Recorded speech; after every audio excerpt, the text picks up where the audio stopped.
I'm Neil Graham. Welcome to episode 28 of The Lowdown Show.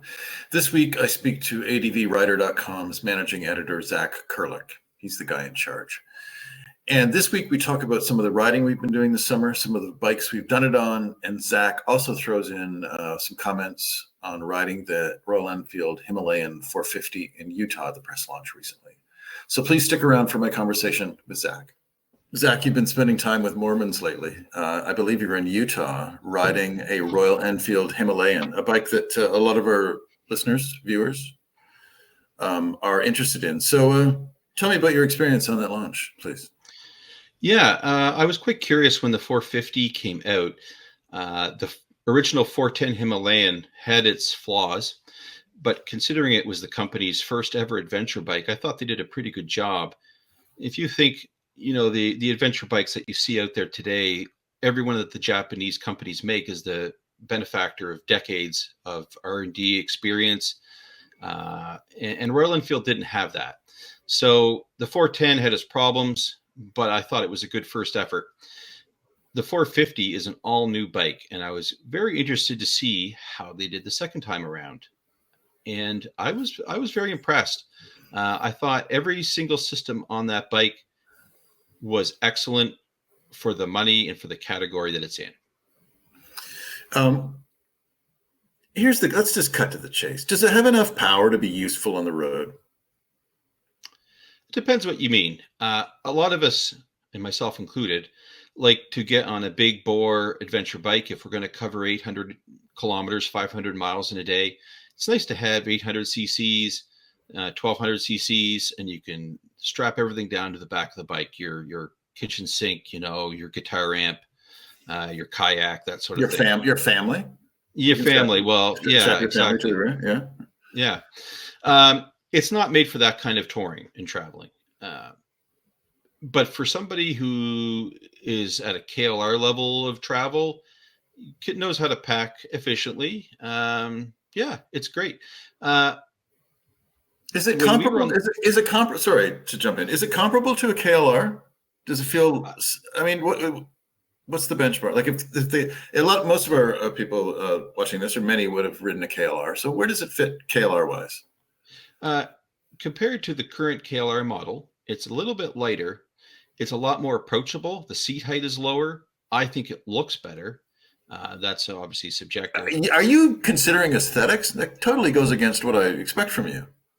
You know me. I'm a sucker for good looks on a bike.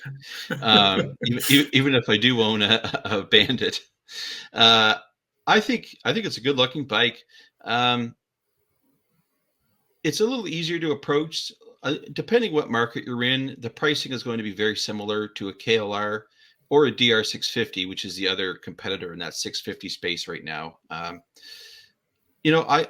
I've ridden DR650s for a long time. All my buddies rode KLRs. If I was going to start over from scratch tomorrow on a new platform on a budget, which of course I would because I'm a cheapskate, I would certainly be looking at a Himalayan 450, and it's got everything. It's got everything that I need as far as basic motorcycle systems. Got ABS. The engine works fine. When we were on the launch, we were on a 4-lane highway.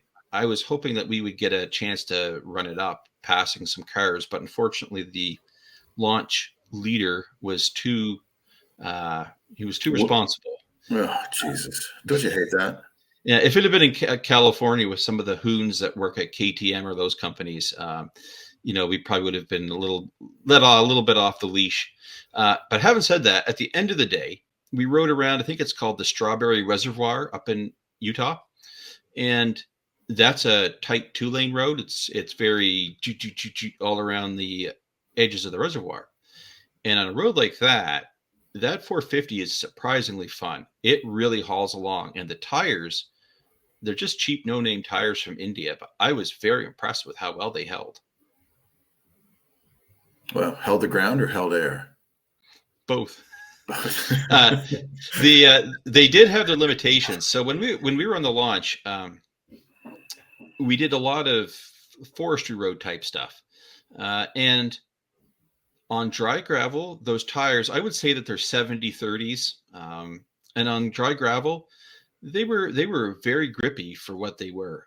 I was surprised, but when we got to mud, the treads packed up very quickly, and there were several slow speed uh, crashes.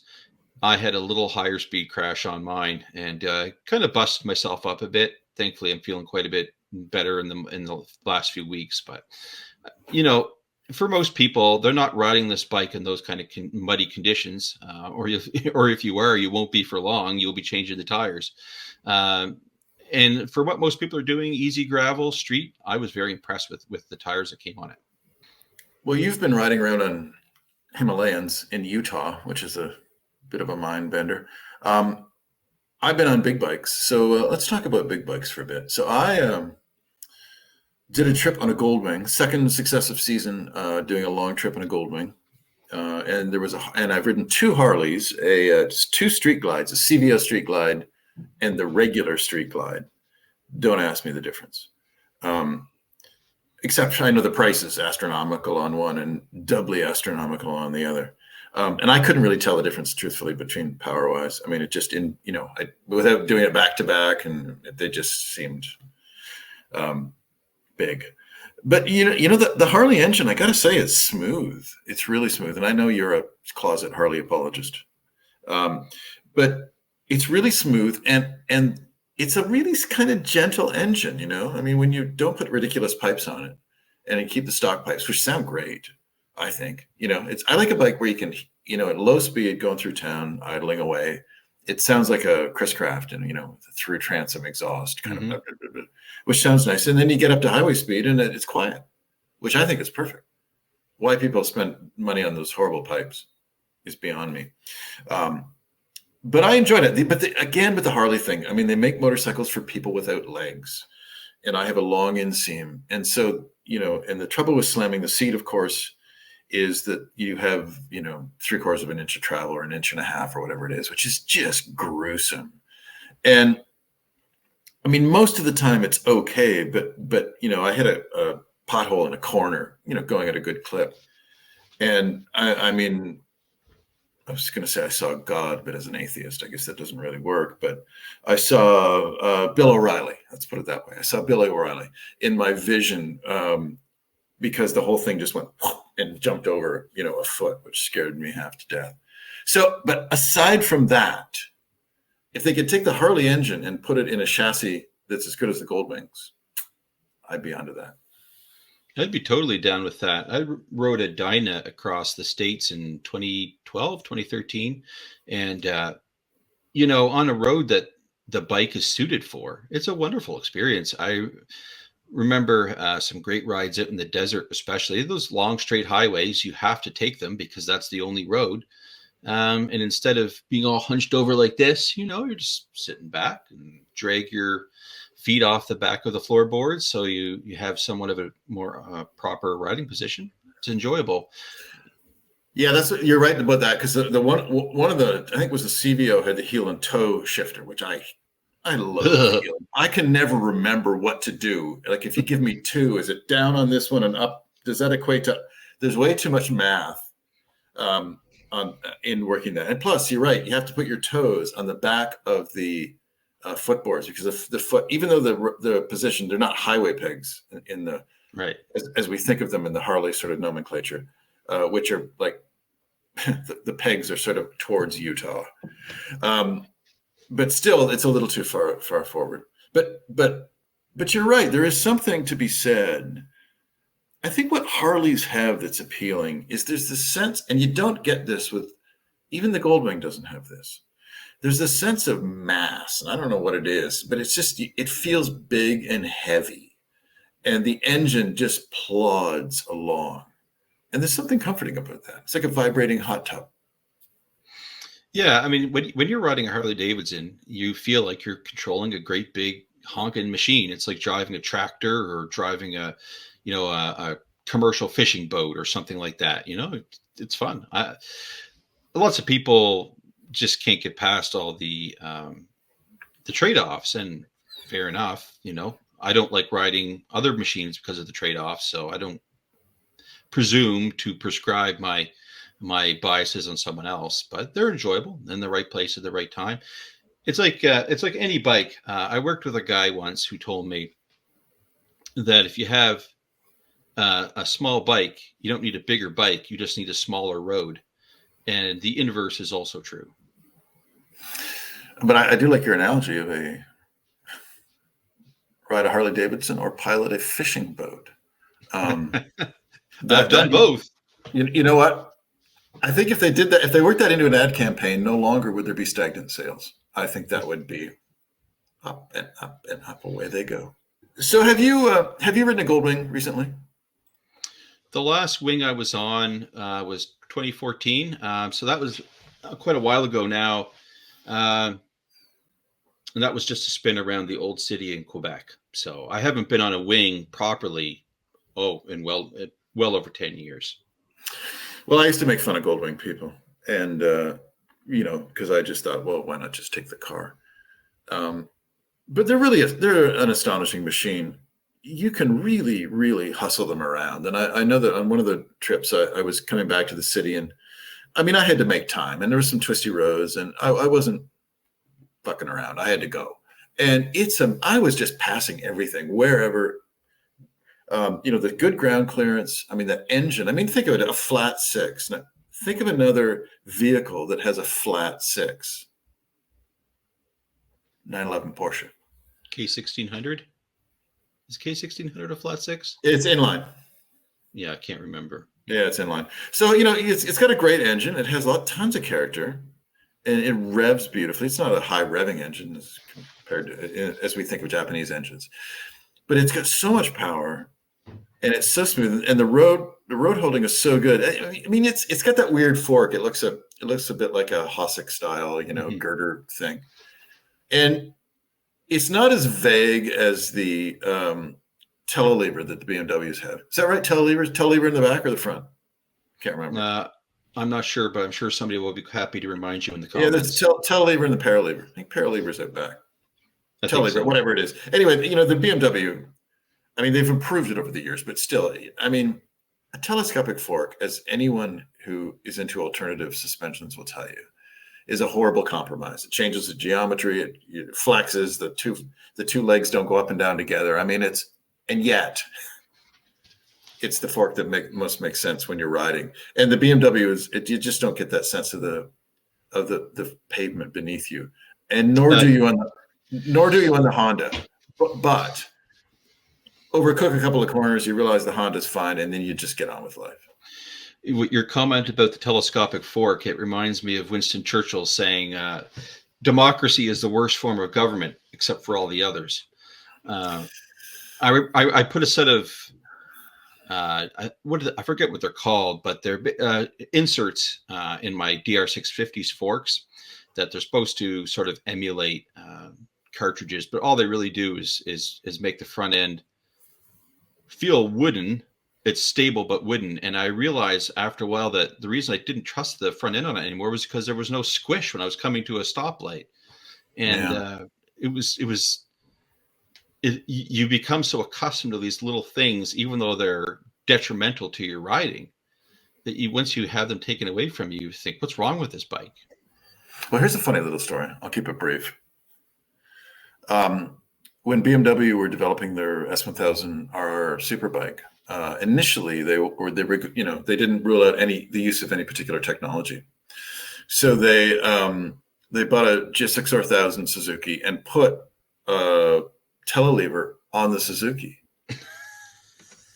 And one of the BMW executives at the launch, who had probably too many drinks.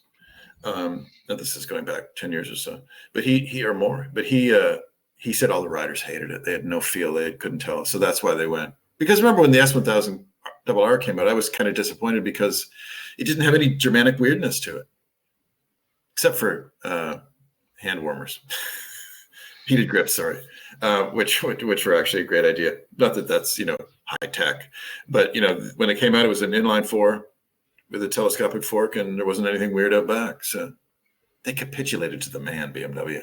Yeah, they really sold out to world. They sold out, but the Goldwing is astonishing. But here's the thing that strikes me: I've never lived with a Goldwing, So the thing that I think would be the least appealing to me is it's like I don't have a lot of space. I've got a single garage and a shed, and it's the size of a car, and so I don't really have the room to put a Goldwing. And also, if I'm going to run to town to go to the gym, which is 4 miles, am I going to get the Goldwing out for that versus a more standard size motorcycle, let's say anything less than 867 pounds or whatever it is. And I think that the sheen would wear off for me if I had one bike or two bikes even, and one of them was a Goldwing. I don't know, would I use it that much? Because we typically, most of us do a trip or two a summer. Yeah, it's interesting that you say that.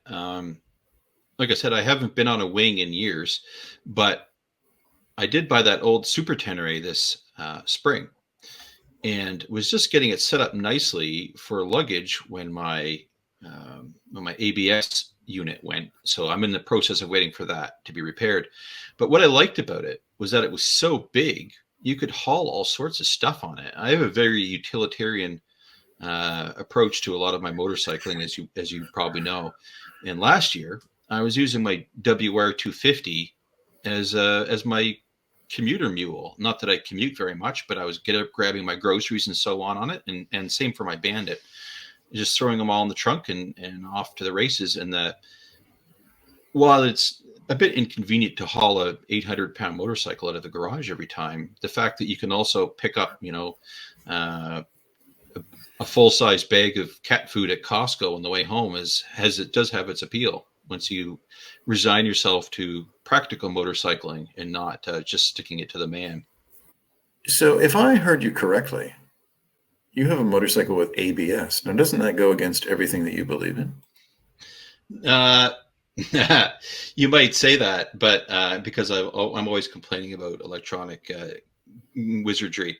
But the reality is, I am a clumsy man and am fully aware of my own limitations. And if I can keep my safety systems basic, I'm happy to have them installed on the bike. ABS is. I think the debates about ABS are just. I think that the logic that goes into a debate about ABS is just such bullshit. Because when you're panicking, a panic by definition means subtlety or modulation is out the window.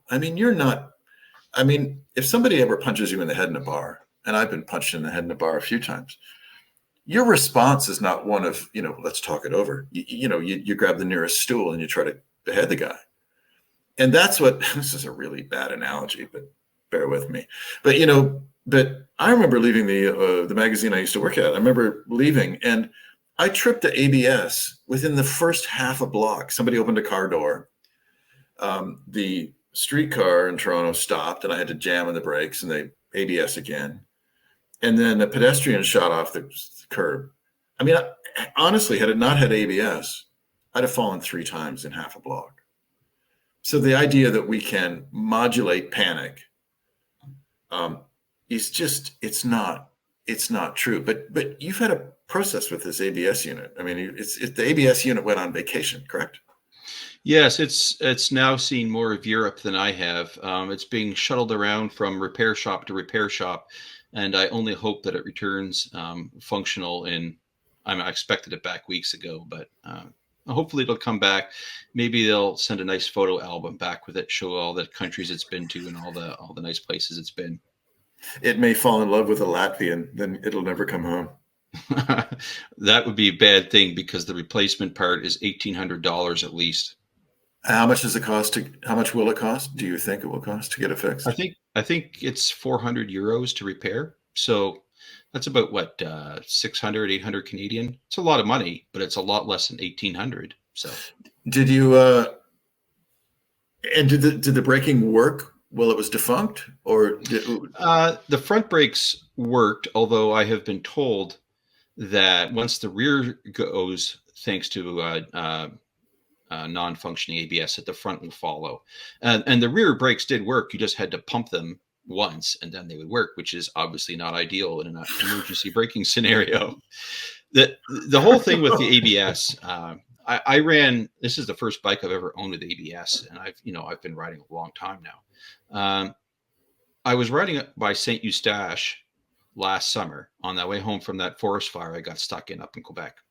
And I was trying to make it to Montreal before I stopped riding for the day. And it was around 10 o'clock at night.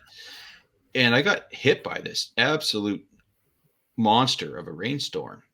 And I wasn't really geared up properly. I got soaked right through, and it was cold. It was late at night. So I had to pull over and try to find a place to stay in St. Eustache. And when I found some horrible motel and got back on the road and had to ride to it. And I thought to myself, it doesn't matter how good my skills are. If somebody pulls out in front of me right now, I'm soaked to the skin and I'm on the verge of hypothermia. I would not be able to emergency brake properly.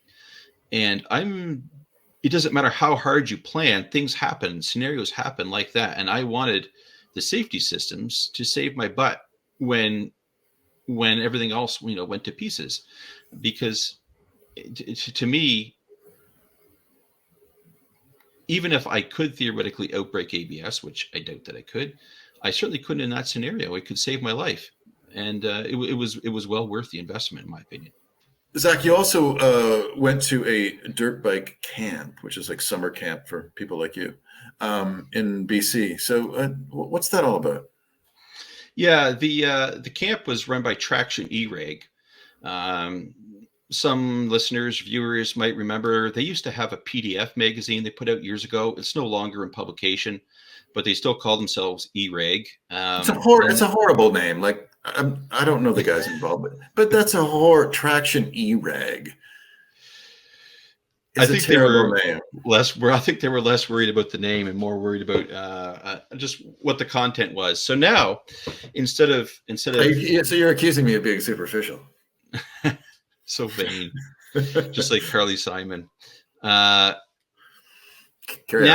instead of a magazine, they do training and group rides. They run sort of like a cross country dirt bike crusade that goes through northern BC every couple of years, called Grisbait, it's pretty intense, I believe. A lot of their stuff is, mountain climbing sort of stuff around Kamloops, around the BC mountains. The event I went to wasn't that. It was all based out of their camp in Kamloops area, where they have a ranch, and they have cabins there and an outdoor sort of cookhouse tent. And you ride dirt bikes all day, practice skills in the morning, go out, ride the trails in the afternoon. And was it worth it? It was a lot of fun. Yeah, it was a lot of fun. Dirt riding is something, how would I put it? I ride a dirt bike like I play a guitar. I taught myself, so I learned a whole bunch of bad habits and very few good ones. So I can survive more or less, tootling around on a dirt bike, but it's really good to have someone there who's seen it all and can tell you what you're doing wrong and how to correct it. Yeah, I did a BMW one in the Black Forest a number of years ago, and it was amazing because sometimes we need pressure. We need the pressure of. So there's the instructor, the lead instructor was this young guy who was he'd raced Moto 2 in Europe and actually had done some world championship rounds, and he was the German Supermoto champ, and one of those guys that could do anything on a bike. And so, you don't want to suck in front of this guy because it's just so humiliating. So I pushed myself, and I actually realized I was better than I thought I was, which was a nice surprise. Usually in life, we find out we don't quite measure up to our expectations. In fact, sidebar, I was talking to someone who ran does tours in Europe. And one of the things that's most complicated or most difficult from their perspective is that particularly North American males, we lie about our riding skill. We always say that we're better than we are. And so the gentleman I was speaking to, he said that they have a kind of a way that they take the language that people use when they talk to them before they come over to do the tour to find out how good they are. So like, for instance, if somebody says, yeah, no, I rode a lot of dirt when I was young, that means the last bike they rode was a YZ80. and they were 14 or 13. It's like, okay, so you have no idea what you're doing. But I that's the one thing that's really changed a lot is instruction. There never used to be, I know when I started flat track racing, you just went and spent $6,000. You bought a bike, you showed up at the track, and you hoped you didn't die. Of course, now there's schools, and you can start off in little bikes, and there's a whole different infrastructure, and that never existed for riding. And I mean, I think more people should take advantage of it. Certainly. That was sort of the whole point of this program. So this was a new program for traction e-reg. It was called XT ADV. It focused on skills that they've taught before for enduro style riding, but now they are trying to train people to ride dirt bikes off-road, get used to going off-road on small machines. So you learn the basics without being scared to death on your new big bore machine and, dropping your big GS or Africa Twin or whatever in the dirt, costing yourself, hundreds of dollars in damage and scaring you off dirt riding forever. We were out on a Honda CRF 250Fs, which is it's a pretty small bike, especially for someone who's, my size, but it was certainly more than capable of everything we threw at it. And they had one thing they did that was very important. Before you showed up, they asked you your height and your weight, and they had the dirt bike set up for you, even though it was only a modest, humble trail bike. They had resprung mine, so it fit me, and that's a big deal. And it was a big help in learning how to properly ride the thing because it wasn't sacked out the whole week. That leads us into the sexy part of our conversation, which is bike setup. When I was at a magazine, whenever I had the chance to ride a reader's bike, sometimes it would come up that they'd have something unusual. They'd want me to try it out, whatever it was. And because people would see me in a magazine, they'd just say, here, go do it, which was great. And mercifully, nothing was ever destroyed. But almost everyone's bike was kind of a disaster. So most of us out there are kind of riding kind of crappy bikes. And usually that means the suspension is knackered. Typically the shock is shockingly bad, and tires are shaped like this. They're square. And that's not because they put a car tire on. That's a different subculture that we're not going to get into. So just, don't buy the pipe. Don't buy the fancy. You don't need the climb gear. You don't need, a $1,400 helmet, because let's face it, you don't have a $1,400 head. You have a $14 head. Go to somebody who can set up your bike. Even if you don't replace components, just go and, rebuild a fork or have the fork rebuilt. Just, and go to someone who can set sag and do all that stuff. And it will transform how the bike rides. In fact, it dramatically changes motorcycling. And I'm not the sensitive enough rider I know on my old road race Ducati. I don't fuss with the suspension, but it was rebuilt, set properly for my weight. And then, you do a little fidgeting here and there. Mostly I can't tell the difference, but it's properly set up. And it's interesting to hear that they did that for you guys. Yeah. I mean, it makes a huge difference. We had a Honda CRF 250L long-termer about 10 years ago at CMG and when Rob was there, and we took the suspension on those bikes is junk from the factory, especially those first gen models. We took it and put Race Tech suspension on it. It was quite expensive at the time. And we had it installed by a local shop. It transformed that motorcycle. We didn't do a single go fast modification to the engine, same exhaust, everything was stock, but you were probably putting another 2 or 3 horsepower to the ground because the wheel wasn't spinning wildly all the time in the dirt. And we got a lot faster on that bike, even though we hadn't actually done any performance modifications to the engine at all. It was a great result. Yeah, I mean, one of the things that is kind of self-evident, although it took me years to realize it. But of course, the trouble with small motorcycles is not just that they have less power. It's that every component on them is cheaper than a bigger bike. So it's not just, if you buy a 250 Honda, it's not an Africa Twin that shrunk. You get, shitty brakes, a cheap shock, typically overly soggy front suspension. So our perception of small motorcycles is really been sort of what am I trying to say? Overly critical, or because of all of these components just aren't as good. Whereas, here's the point: if that 250 had the same quality suspension as a bigger bike, not the same suspension, obviously, because the performance parameters are different. But if it at least had decent components, I think we'd have a totally different view of small bikes. It's true, and I've spent a lot of time on small bikes.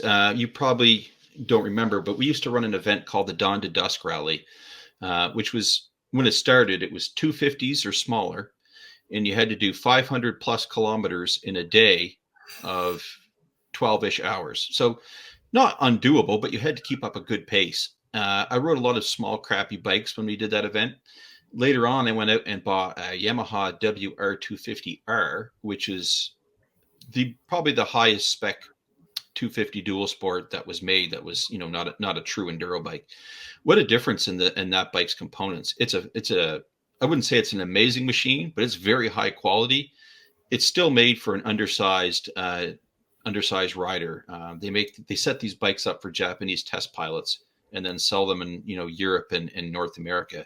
Europe, the people are bigger, and in North America, we're not just bigger, we're also fatter. So it needs some suspension work thrown at it, but nevertheless, what a difference versus a cheap 250 dual sport that would be half the price in the showroom. That's why nobody bought the WRs, because the components drove the price up. There's a bunch of new bikes coming this fall. Of course, Ducati has 400 new bikes with different sticker kits, but we won't talk about them. What's being released for 2025 that interests you? There are a few interesting new bikes coming out. The new CF Moto 800 MTX is intriguing. I'm curious to see just how off-road capable that is. That bike will be out probably at EICMA. It's basically a KTM 890 adventure, made in China, but it's made by the same people who are making the 790 adventure. So how different will it be from the KTM? I'm really curious to see how that works out. I think Royal Enfield is working on a 650, maybe a scrambler. There's been talk about it for years. I've seen a few hints. We'll see what comes out, but I expect to hear about that on the show circuit, if not before. And KTM's got their new 390 Adventure, I think, coming out in a few weeks. I've spent a lot of time on the first generation's 390 Adventure and the second generation as well. And I really enjoy that motorcycle. I think it offers a lot for such a small bore bike. So I'm really curious to see if an updated version might have just a little more torque, maybe, and see if it's as fun to ride. My wife had an RC 390, which was a great bike, but it sounded like a sump pump. Yes, that's a very accurate way of putting it. They have a very weird sort of lope sound to them when they're idle. They sound like a sump pump. It's a great way of putting it. Because I would go through flooded basement anxiety whenever she would ride out of the yard. And I know that Yamaha has that. Well, just last week I was on the Tracer 9. Is that what it's called? I think so. Yeah. Yeah, which is the 900 triple with bags and a windshield. Now, which is a great engine. The 900 triple, it's got tons of stonk. It takes some revs to wake it up. It's not a torque meister down low, but once you get it spinning, it's got more than enough oomph. And they're coming out with that in kind of like a R7-ish sporty, but not pure sport bike sort of chassis. So that's one that would interest me. Yeah, they just kind of unveiled that, I think, in California yesterday, maybe a couple of days before that. What my question is if they've got a sport bike version of the 900, and they've got the Tourer and they've got the Retro. How come we haven't seen an adventure bike version of it yet? I would have thought that would have been a no-brainer, and I've been waiting for it now for about 5 years. But we have the T7, but we have no Tenere 900. I'm quite puzzled because the current Super Tenere 1200 is almost the same as the first generation 1200, which came out in 2010. They still make the big Tenere? Super Tenere? I'm fairly certain they do. Now I'll have to check. You just give me a second. I mean, I wonder if they even know they make it. I think last I heard, it had not been discontinued. If I just pop over to their website here and check it out. So you want yes, to see it's the current model they sell is a Super Tenere ES. So it's got the electronic suspension, so they can charge more for it. But at its core, that bike is almost identical to my 2012 model, which was the same bike that was introduced in Europe in 2010. They never really found the big Tenere Super Tenere never really found a following like Multistradas or GSs did it. I mean, it's sort of, or even V-Stroms. It just never really found its footing, did it?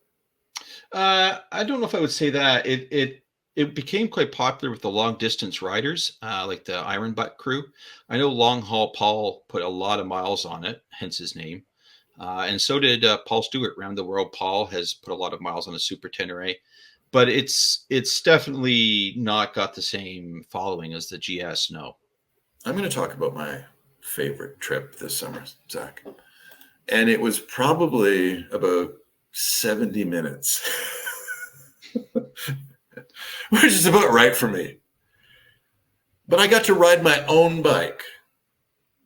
I got to ride my own bike to the Hockley Valley General Store, and I had really good copy, and it was a perfect fall day.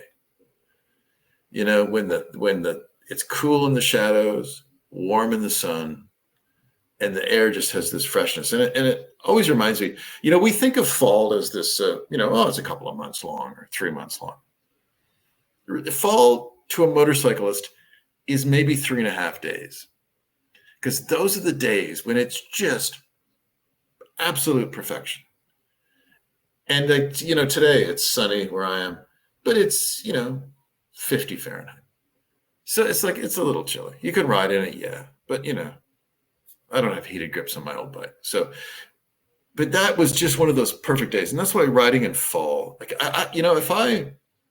truthfully, I think I could not ride a motorcycle, take it out of the shed for the first time in September, and ride it for 3 days and put it away. Totally not an iron butt rider here. But I just love riding in fall. And so that day to the Hockley Valley, and the roads were perfect and there was no traffic. And I honked past a cop and he didn't flinch. I didn't have to run or do anything illegal. It was just a beautiful day. What about you? What was your best trip this summer? You're making me wish that I had my Super Tenere on the road right now so I could go do some of my own fall riding. You've got other bikes in the road, don't you? My WRs plated this year. I never plated my Bandit because I was tired of throwing money at plating a whole garage full of motorcycles. But yeah, I could put my Bandit back on the road. Fall is my favorite time to ride as well. I think the temperatures are perfect. I have enough heated gear and heated grips, so I can ride right up till almost Christmas quite comfortably. I like to go Christmas shopping on my bike if I can, just to say I did it. But I did have one good trip this summer up to Cape Breton. I wrote a piece about it on the website recently. It was a week-long trip on a Gas ES700 dual sport. We started off, I went with my cousin, Glenn. We started off, rode dirt roads around PEI for a couple of days. I was working on a project with some Prince Edward Islanders to do sort of a BDR style route on PEI, link all the dirt roads together. So somebody could come as a visitor and kind of have a fun trip around PEI without being constantly lost in potato fields, which is the standard experience. So we did that for a couple of days, and then we went to Cape Breton and had just an excellent ride up in the Highlands. It's one of very few places on the East Coast that has really retained its local identity. The culture there has resisted a lot of change, and I mean that in a good way. And the scenery the scenery is just so unlike everything else on the East Coast. And the roads everywhere you go in Cape Breton, the paved roads are good, the dirt roads are fun. It was really nice to just get away from all sort of responsibility and all the stuff you got to deal with in your day-to-day life, and just go ride for a week in a place where I don't really need a map, but I also don't know it super well. So it's all kind of, it's familiar, but it's still exploratory. The perfect kind of trip. Did you go to Meat Cove? We did not go to Meat Cove on this trip. We went to Bay St. Lawrence, which is next door to Meat Cove, but it's a more diverse gene pool. Funny you should mention that, because I was in Meat Cove, 20 years ago on a bike trip, and a local guy showed up. Speaking of shallow gene pools, and he was unusual, and we kind of had to scamper out of there because we weren't quite sure what this guy was all about. But maybe he took exception to motorcyclists going to Meat Cove. I don't know, but we didn't dally. It's a different sort of place. It's very beautiful. I think Meat Cove is one of the most scenic places in Nova Scotia, and that's saying a lot. You go there, you're at the very tip of the province, and you can look down and see the Cape Breton Highlands behind you, and you can camp right on the cliff if you dare. I know more than one person that's had their tent blow away when they were camping there. So make sure you bring a good set of pegs if you decide you're going to do that. Note to self. The whole area, though, I mean, you get up in the Cape Breton Highlands and ride the Cabot Trail. It's the trail itself. If you get stuck in traffic, it's not so great. But if you go up there in the off season, we were there in July, so it was fairly busy. But I was up there in May this year, just over the long weekend, and what a fun scoot! I went up with a few buddies, and if you don't mind, and the locals there are unlike most Canadians. They generally are happy to let you pass them on the street, no matter what, whether the line's solid or dotted. And they're happy to let you have your fun. And, you can have a very fun scoot up there as long as you're well dressed for it on the shoulder season. It can get quite cold. When we were there in May, it was, I think, 3 or 4 degrees Celsius, so just above the freezing point.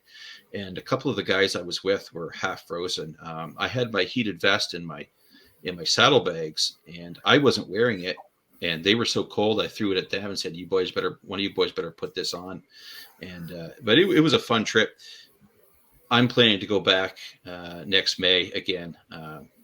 It's just to be able to go on a trip that's about a day from home. I know all the good roads to get there. I know a lot of good roads when I get there. And I know a lot of other good roads I can take on the way home. I know good places to stay. I know good places to eat. And it's an adventure, but it's also an adventure I don't need a GPS or a map for. It's a good time. Maybe I should go with you. Maybe I could take my Ducati and fax it to you. And well, who knows? Maybe you could take the Bandit. No, I'm fine with my bicycle. Really, I am. It's customary this time for me to thank you for listening to the podcast. So thank you for listening to The Lowdown Show.